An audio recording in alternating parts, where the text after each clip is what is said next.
Assalamualaikum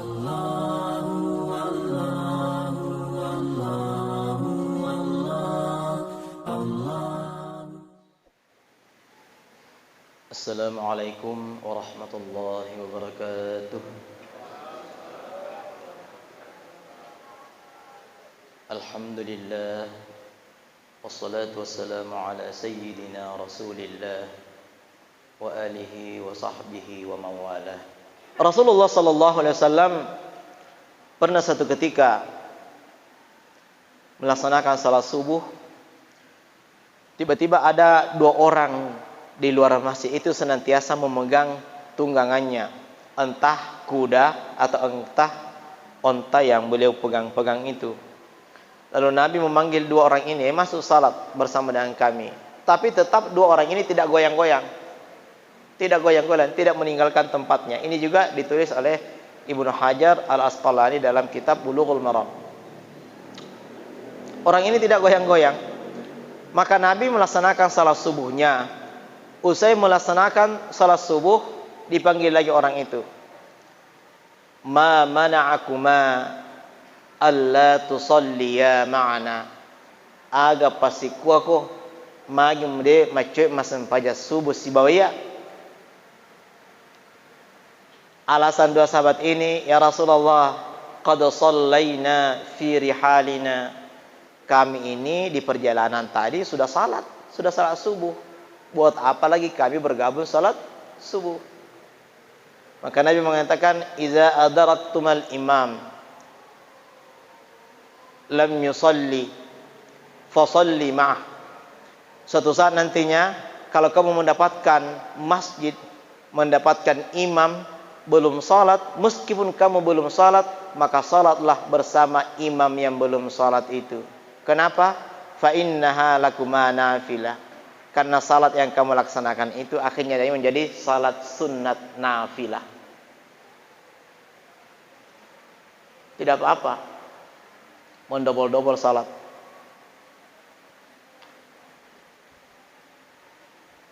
Karena salat yang kedua itu menjadi pahala sunat bagi kita. Nah, ini juga bisa menjadi hukum bagi kita dalam syariat kita, bahwa seorang suami yang melaksanakan salat berjamaah lalu kemudian kembali ke rumahnya, datanai benena atau anak-anak maka furun anak masempajang, o mana furun masempajang maka de mana de furun masempajang de nama gaga naira masempajang benena maka cuma berjamaah como kada benena furun ma berjamaah iko de nama gaga ia pemencaji imang padahal furun nama berjamaah de nama gaga. Berdasarkan hadis ini, bahkan dalam riwayat lain, Muaz bin Jabal adalah seorang sahabat yang paling luar biasa salatnya. Tungku furmat berjamaah si bawah Nabi di Madinah itu, setelah salat berjamaah dengan Nabi, maka Muaz bin Jabal ini masuk ke kampung-kampung, teriak, "Oi, wahai penduduk kampung, hal asallaitum, apakah kalian sudah salat?" Maka yang belum salat itu diajak salat kembali oleh Muaz bin Jabal. Dan siapa yang imam adalah Muaz bin Jabal. Padahal Muaz bin Jabal purani masempaja berjamaah di bawah Nabi sallallahu alaihi wasallam. Maka ini menjadi hukum juga bagi kita. Kadang-kadang nantinya tidak sempat ke masjid melaksanakan salat berjamaah, maka tidak apa mengajak keluarga kita di masjid untuk salat berjamaah, meskipun salah satu yang kita ajak itu sudah melaksanakan salat berjamaah di masjid. Itu adalah dalam rangka a'inni bikasratis sujud. Bantu saya perbanyak sujudmu kepada Allah Subhanahu wa taala. Jamaah dimuliakan Allah Subhanahu wa taala.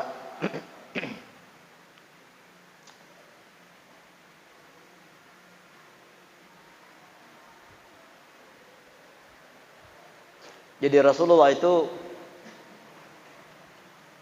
begitu luas dalam persoalan ibadah. Beda sebagian kita. Ya kodena si coco seding nafigaw ya lena esalan itawe. Itu situ nabita natanay julo tayo makadamaga mo pakara. Selama alasannya logis maka dibenarkan oleh Nabi. Tapi kalau tidak logis, maka Nabi tidak pernah mau membenarkan orang yang salah. Contohnya, ada seorang yang terlambat masuk ke masjid. Nabi sudah melaksanakan salat berjamaah. Sahabat yang satu ini dikenal dengan al-musi'u fi salati, orang yang buruk sekali salatnya. Dia melaksanakan salat. Setelah salat salam, dia ke Rasulullah, "Ya Rasulullah, assalamualaikum ya Rasulullah." "Waalaikumsalam." "Shalli fa innaka lam tusalli." Kata Nabi, "Salatlah kamu." Sahabat ini mengatakan, "Ya Rasul, barusan saja saya salam ini dari salat saya, mengakhiri salat." Kata Nabi, "Irji fa shalli fa innaka lam tusalli." Kembalilah di tempatmu salat dan salatlah kembali karena kamu belum salat. Maka saat ini, bahkan dalam riwayat dikatakan sampai 3 kali sahabat ini mengulang salatnya belum dibenarkan oleh Nabi.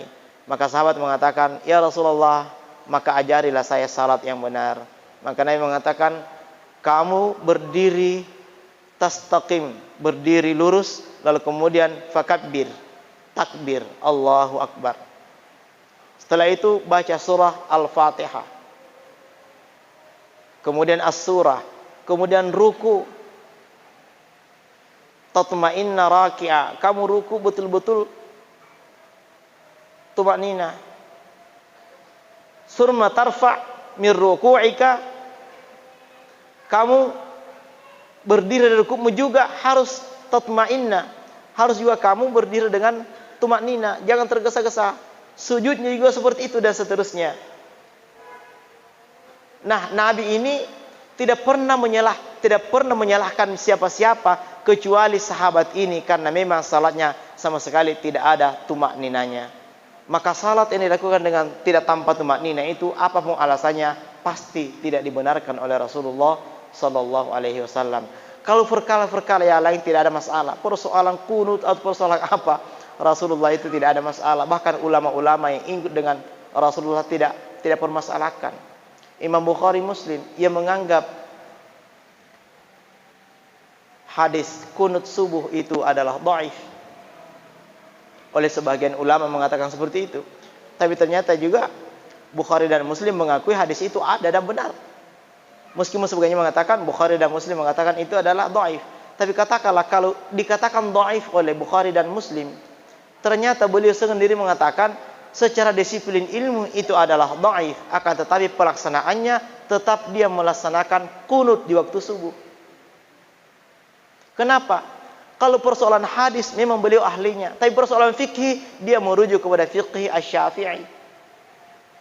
Maka inilah kehebatan ulama kita dahulu.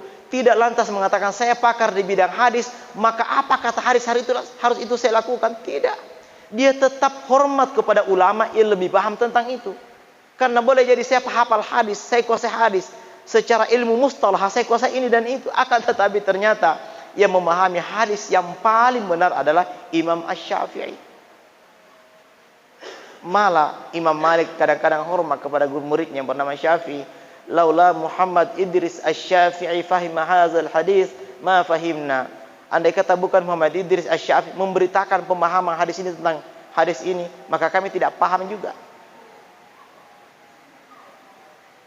La yazidu salata Rasulullah sallallahu alaihi wasallam an 11 raka'ah fi Ramadan wa ghairi. Tidak pernah lebih salat Rasulullah, kata Aisyah, di bulan Ramadan itu dari 11 rakaat fi Ramadan wa ghairi, dalam Ramadan dan di luar bulan Ramadan. Syafi'i memahami bahwa ini hadis ini berbicara tentang salat witir, bukan tentang salat tarawih. Karena tidak ada salat tarawih wa ghairi di luar bulan suci Ramadan. Berarti hadis ini tidak berbicara tentang salat tarawih, tapi yang dibicarakan adalah salat witir. Maka Syafi'i memahami seperti ini, maka dia pangguluta Malik, "Laula Muhammad Idris Asy-Syafi'i ma fahimna hadzal hadis." Padahal siapa itu? Imam Malik. Imam Malik adalah yang menulis kitab Muwatta. Lalu siapa yang menghafal kitab Muwatta adalah Imam Asy-Syafi'i, hanya dalam 9 malam. Diceritakan dalam kitab Hadis Sari atau Hudas Sari, Muqaddimah Fathul Bari, syarah dari Sahih Al-Bukhari, dikatakan bahwa Imam Asy-Syafi'i menghafal hadis kitab Muwatta yang ditulis oleh Imam Malik itu hanya 9 malam. Itu pun ketika dia kembali ke kamarnya istirahat. Begitu hebatnya otaknya Imam Syafi'i itu, nasanya dena istirahat nama kafalah moto. Ribuan hadis yang ada dalam kitab Muwatta dia hafal hanya dalam waktu 9 malam. Kenapa dia hafal di waktu malam? Karena kalau siang banyak pelajaran, puluhan pelajaran dia hafal. Makanya kitab Muwatta dia nanti mau istirahat tidur di waktu malam baru hafal kitab Muwatta dan hanya 9 malam.